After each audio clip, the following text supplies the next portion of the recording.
کسی کا بھائی ہے، کوئی کسی کا باپ ہے، کوئی بیٹا ہے، یہ تو وہی جانتے ہیں جن کے ساتھ یہ ہوا ہے۔ لیبیا سے اٹلی جاتی ہوئی کشتی ڈوبی ہے، ان کے ذمہ داران کون ہے؟ ہر وہ شخص جس نے اس ملک پاکستان کو لوٹا ہے، اپنا فیوچر ہے اس کو برائٹ کر لیں گے، قبر میں چلے جاتے ہیں۔ اس کا جو تعلق ہے وہ پاکستان کے شہر گجرات سے ہے۔ بسم اللہ الرحمن الرحیم۔ نبی پاک صلی اللہ علیہ وآلہ وسلم پر اور آپ کی آل پاک پر لاکھوں کروڑوں درود و سلام۔ ناظرین، نہایت ہی افسوس کے ساتھ یہ ویڈیو بنا رہا ہوں کہ پرسوں لیبیا سے اٹلی جاتی ہوئی ایک جو کشتی ہے وہ حادثے کا شکار ہوئی۔ ایک رپورٹ کے مطابق اس کشتی میں 150 افراد جو ہیں وہ سوار تھے، اور ایک رپورٹ کے مطابق 48 جو لوگ ہیں وہ اس کشتی میں سوار تھے۔ بہرکیف وہ لوگ 150 ہوں یا 48 ہوں، جتنے بھی ہوں، چاہے وہ 20 ہی کیوں نہ ہوں یا 10 ہی کیوں نہ ہوں، ہے تو حادثہ ہوا ہے اور نہایت ہی افسوس ہوا ہے۔ اور کہا جا رہا ہے کہ اس کشتی میں 28 پاکستانی تھے۔ جی ہاں، 28 پاکستانی سے، اور 28 کا جو تعلق ہے وہ پاکستان کے شہر گجرات سے ہے۔ اور اس کشتی میں جو سوار لوگ تھے ان میں افریقہ، افغانستان، بنگلہ دیش، انڈیا اور پاکستان کے لوگ جو ہیں وہ سوار تھے، اور وہ کشتی جو ہے وہ حادثے کا شکار ہوگی۔ اور اب یہ کہا جا رہا ہے کہ جو کشتی ہے وہ قدرتی طریقے سے نہیں ڈوبی، وہ جو حادثے کا شکار ہوئی ہے وہ ایک مصنوعی لہریں جو ہیں وہ ان کو پیدا کیا گیا، اور اس سے ان لہروں کی وجہ سے وہ حادثے کا شکار ہوئی۔ بہرکیف ابھی تک یہ ایک کنفرم نہیں ہو سکا کہ وہ مصنوعی طریقے سے ڈبوئی گئی یا وہ قدرتی طور پر جو ہے وہ حادثے کا شکار ہوئی۔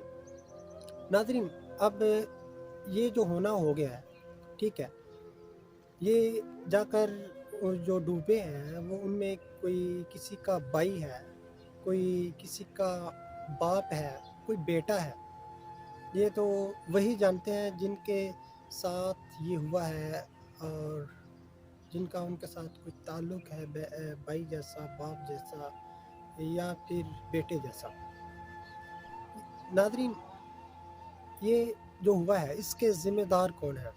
یہ جو لیبیا سے اٹلی جاتی ہوئی کشتی ڈوبی ہے، ان کے ذمہ داران کون ہیں؟ سوال یہ ہے کہ ذمہ دار کون ہے؟ بس ذمہ دار اس کے بس ہمارے اس ملک پاکستان کے جو سیاستدان ہیں، بیوروکریٹس ہیں، ہر وہ شخص، المختصر ہر وہ شخص جس نے اس ملک پاکستان کو لوٹا ہے وہ ان کے ذمہ دار ہیں۔ کیوں ذمہ دار ہیں؟ ادھر کمانے کے لیے تو کچھ ہے نہیں، یہ پتہ نہیں کتنے ارمان لے کر ہم باہر جاتے ہیں کہ اپنی زندگی کو خطرے میں ڈال کر، ڈنکی لگا کر لیبیا اٹلی جاتے ہیں، یورپ میں جاتے ہیں۔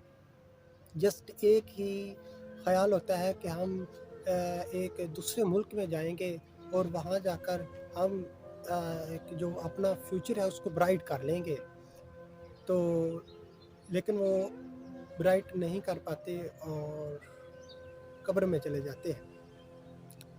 یہ جو سیاستدان ہیں وہ تو بس ایک اپنے ہی پیٹ کو پالنے میں لگے ہوئے ہیں، ان کے اپنی چیزیں ہی ختم نہیں ہوتی۔ ایک طرف سیاستدان ہے، ایک طرف یہ جو اپوزیشن ہے، حکومت ہے، یہ اپنے ہی کاموں میں لگے ہوئے ہیں۔ یہ بس audio leaks, video leaks, NAB references, NAB cases ہیں، بس اس طرح کے الجھنوں میں یہ حکومت جو ہے، اپوزیشن جو ہے، یہ الجھی ہوئی ہے۔ عوام بھوکی مرتی ہے تو مر جائے، ان کو کیا لینا دینا ہے؟ اب ووٹ تو ان کو مل رہے ہیں، بس ان کو یہی پتہ ہے کہ ووٹ ہمیں مل جانے ہیں، ہم نے دوبارہ اقتدار میں آ جانا ہے، لہٰذا عوام بھوکی مرتی ہے، مر جائے، باہر جاتے ہیں، چلے جائیں، ہمیں تو کوئی ایشو نہیں ہے۔ اور یہ اکثر جو یہ پہلی دفعہ کشتی جو حادثے کا شکار نہیں ہوئی۔ کل میں ایک اٹالوی ٹی وی کی ویڈیو دیکھ رہا تھا، ان میں کہا جا رہا تھا کہ جس سمندر میں کشتی ڈوبی ہے اس کو قبرستان بھی کہا جاتا ہے۔ کیوں قبرستان کہا جاتا ہے؟ وہ اس لیے کہ اس قبرستان سمندر میں کافی لوگ حادثے کا شکار ہوتے ہیں اور وہ اس سے سمندر میں ڈوب جاتے ہیں، اور کچھ کی لاشیں ملتی ہیں اور کچھ کی نہیں ملتی، اور جن کی ملتی ہیں ان کو ادھر ہی دفن کر دیتے ہیں، اور کوئی ایک آدھا ہوتا ہے جس کی وہ جو لاش ہے اس کو اس پاکستان میں جو ورثہ ہے ان کے حوالے کر دیتے ہیں۔ یہ بھی ایک دکھ بھری داستان ہوتی ہے۔ اور جو حادثے کا شکار ہوئے ہیں ان میں افغانی بھی نوجوان شامل ہے، 16 سالہ سے 14 سالہ، ان کے ساتھ ان کی بہنیں بھی موجود ہیں، اور ایک ایسا نوجوان تھا جس کے سامنے اس کی بہن کی ڈیتھ ہوئی اور اس میں ہمت نہیں پڑ رہی تھی کہ میں کس طرح اپنے گھر بتاؤں کہ اس طرح میری جو بہن ہے وہ زندگی کی جو بازی ہے وہ ہار چکی ہے۔ ناظرین، اب یہ سیاستدانوں کو پتہ نہیں کب خیال آئے گا، یہ کب اس حوالے سے سوچیں گے کہ اس جو ملک پاکستان کے رہنے والے باشندے ہیں ان کے حوالے سے وہ سوچیں۔ یہ ڈیفالٹ کی خبریں چل رہی ہیں، ایک سیاستدان ہے وزیر خارجہ، دوسرا وزیر دفاع خواجہ آصف صاحب، وہ کہتے ہیں پاکستان ڈیفالٹ ہونے نہیں جا رہا، پاکستان ڈیفالٹ ہو چکا ہے۔ اور وزیر خارجہ بلاول بھٹو زرداری صاحب ہیں، وہ کہتے ہیں کہ جی پاکستان ڈیفالٹ نہیں کرے گا، ایسی خبروں میں کوئی صداقت نہیں ہے۔ احسن اقبال وہ کہتے ہیں کہ جی جو اس طرح کی باتیں کرے گا وہ اس ملک پاکستان کا دشمن ہے۔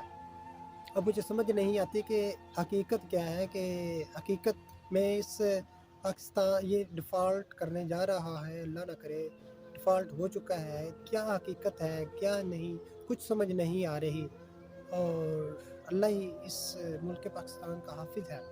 اگر اس حوالے سے ہمیں اپنی قیمتی رائے سے ضرور کمنٹ باکس میں آگاہ کیجیے گا۔ اسی کے ساتھ دیجیے اجازت، ملتے ہیں اگلی ایک نئی ویڈیو میں، تب تک اپنا اور اپنے ساتھ جڑے پیاروں کا خیال رکھیے گا۔ اللہ حافظ۔